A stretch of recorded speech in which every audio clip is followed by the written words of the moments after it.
You should never pay collections, and I'm going to tell you why.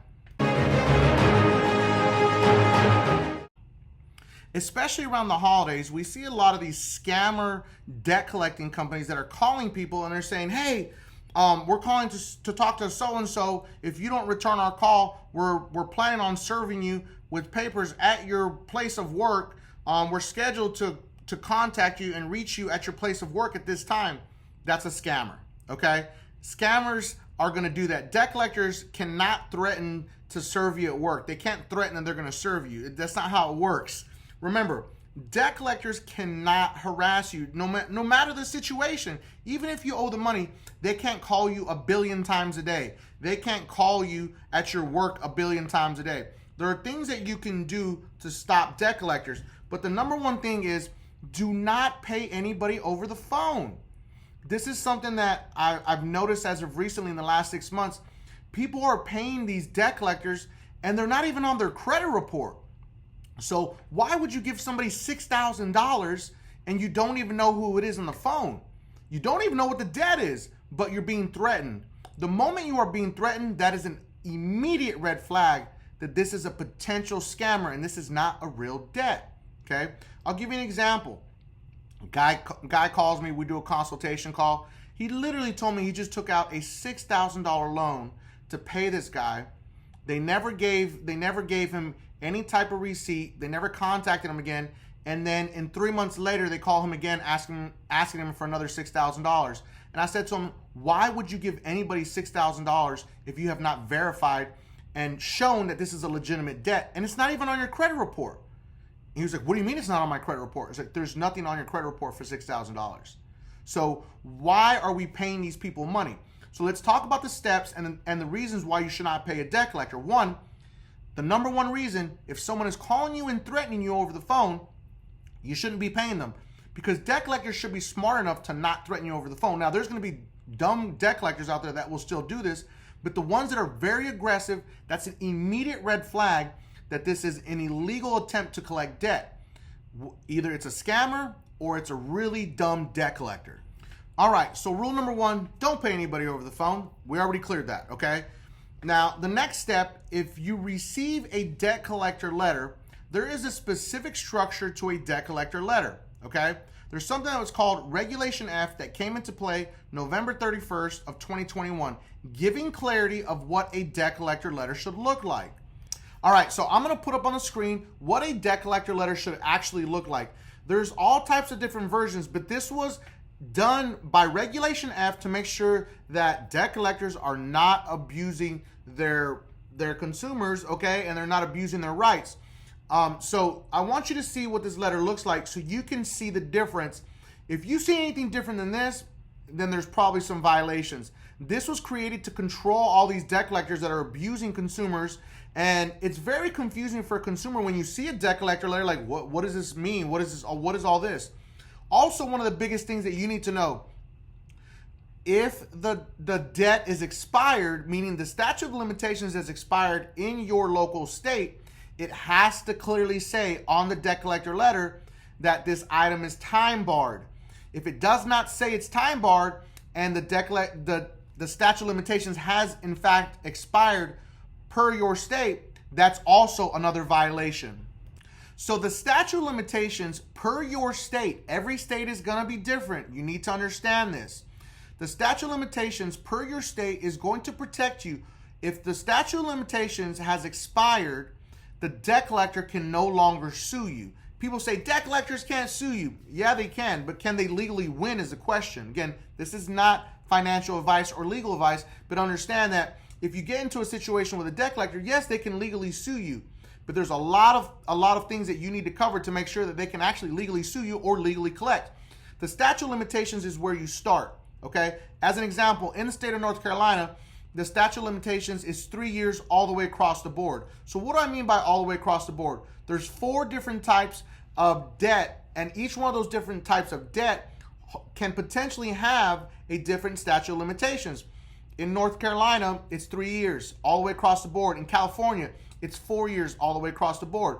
But the different types of debt, one is oral agreements. which I don't even know why this even is on the list, but it literally is. So oral agreements is one.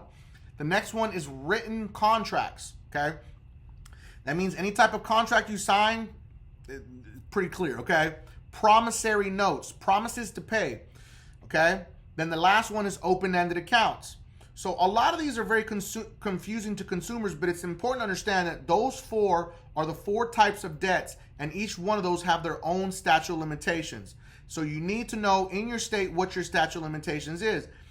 If it's expired, it means it's time barred. It's one of the biggest things that these scamming debt collector companies do is they go after time barred debts, and then they pick up the phone and they call people. They usually like to target older people because these older people just don't know better, and then they just pay them. So they're plucking low-hanging fruit, which really sucks, and a lot of consumers don't know, but you need to know what the debt is, when it started, okay? Now, the statute of limitations starts to kick in on the first date of delinquency. The first date of delinquency starts 30 days from when you stopped paying on whatever that item was, okay? And then it hits a 30, 60, 90, 120, and then it charges off or it gets repossessed, whatever it may be. But that is very important for you to know what the statute of limitations is per your state, because you do not want to pay a time-barred debt because you can no longer be sued for it. Always remember, last part's the most important. If you haven't yet, make sure to hit that subscribe button so you can find out every time we drop new videos and possibly when I go live. And if you haven't already, make sure to hit that bell notification. When you hit that bell notification, you're going to hear when I go live, because you never know when I'm going to pop up live. And whenever I drop new content, whether it be shorts, long form content, make sure you do that. And if you have any videos that you want me to make or any specific topics you want me to talk about, drop them in the comment section so I can look at it and see if I can make a video about it. All right, this is something else you need to be aware of. With this new debt collection rule, a debt collector cannot call you more than 7 times in 7 days, okay? Or they cannot call you after they've spoke to you or had a conversation with you over the phone for 7 days. They have to wait for those 7 days to expire. If they are doing this, they are violating this new debt collection rule, and that's what we call an FDCPA violation. Now, just in case you don't know, we do offer full service credit repair services. We offer Metro 2 and we offer pre-litigation. Pre-litigation is designed for only charge-offs and collections, and we do attack hard inquiries on that. But these are designed to sue, okay? Pre-litigation is designed to sue. That's important to understand. And we do offer a DIY program for $50 a month where we create custom Metro 2 letters. We email them to you, you print them out, and you mail them. Very simple. You don't have to be a pro, okay? But we're going to create those letters for you to give you those perfectly created letters that attack all the negative items on your credit report. Link is going to be in the description, so you can either sign up for a consultation or you can sign up for the DIY program, and you can go check out everything on the website also.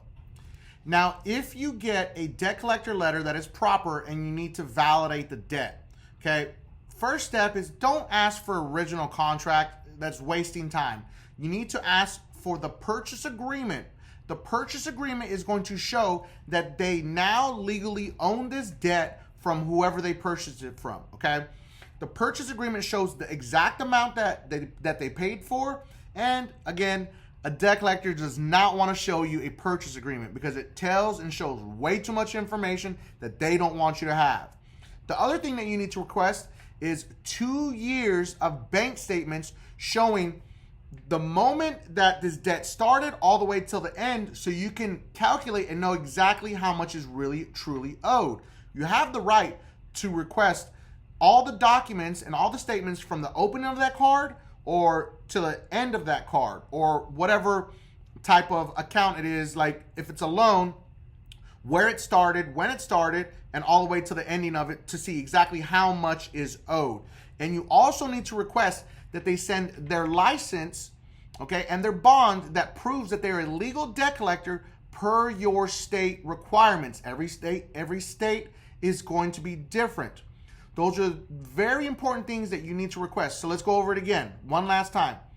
The purchase agreement that shows that they legally purchased this debt from whoever the original creditor was, okay? You do not want it to be directly from them making these statements with an affidavit. That means nothing. It needs to be the original purchase agreement that shows an unbroken chain of transfer of debt, okay?